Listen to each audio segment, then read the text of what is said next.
আসসালামু আলাইকুম। আজকে আলোচনা করব আদৌ ইউরোপ কিংবা মাল্টায় এসে আপনি ফুল টাইমের মতো জব করতে পারবেন কিনা।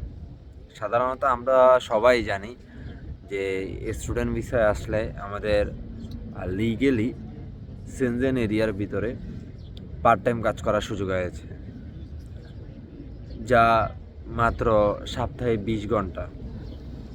আদৌ কি 20 ঘন্টা করে আমরা আমাদের যে দৈনন্দিন জীবনের যে চাহিদাগুলো আছে, আমাদের খাবার, আমাদের বাসা ভাড়া, হাউস রেন্ট সব কিছু মিলিয়ে আদৌ কি সম্ভব পার্ট টাইমের যে স্যালারি ওটা দিয়ে ফিল আপ করা?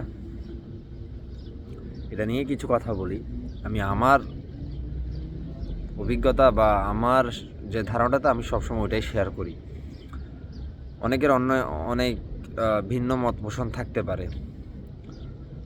তো আমার ধারণা অনুযায়ী আপনি অবশ্যই ফুল টাইমের মতো জব করতে পারবেন। কারণ আপনি যখন স্টুডেন্ট ভিসায় আসবেন, আপনি যে সারাক্ষণ পড়াশোনা করবেন এমনও না। আমার মতে ইউরোপের ঢোকার জন্য স্টুডেন্ট ভিসাটা হচ্ছে একটা মাধ্যম, এছাড়া অন্য কিছুই না।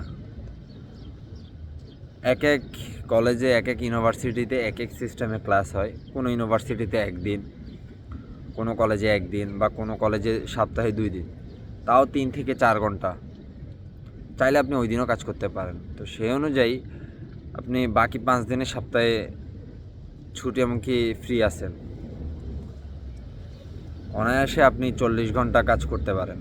ডিপেন্ড করে আপনি আদৌ ওই রেস্টুরেন্টের সাথে কেমন সম্পর্ক, আপনি কেমন,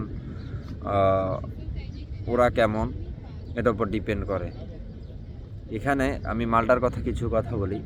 অনেকেই পার্ট টাইম জব প্লাস করে, লিগেলি কাজ করে।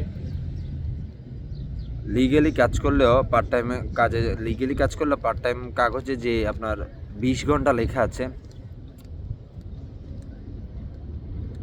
তারাও কিন্তু 40 ঘন্টায় কাজ করে। শুধু জব প্লাসে আওয়ার সাবমিট দেওয়ার সময় তারা ওই 40 ঘন্টার জায়গায় 20 ঘন্টা করেই সাবমিট দেয়।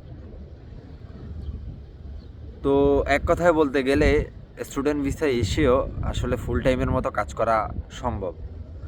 আর পার্ট টাইমের যে স্যালারি, ওটা দিয়ে আসলে দৈনন্দিন জীবনের যে সকল খরচ, মাসিক যে খরচ রয়েছে, আসলে এটা কভার করা কখনোই পসিবল না।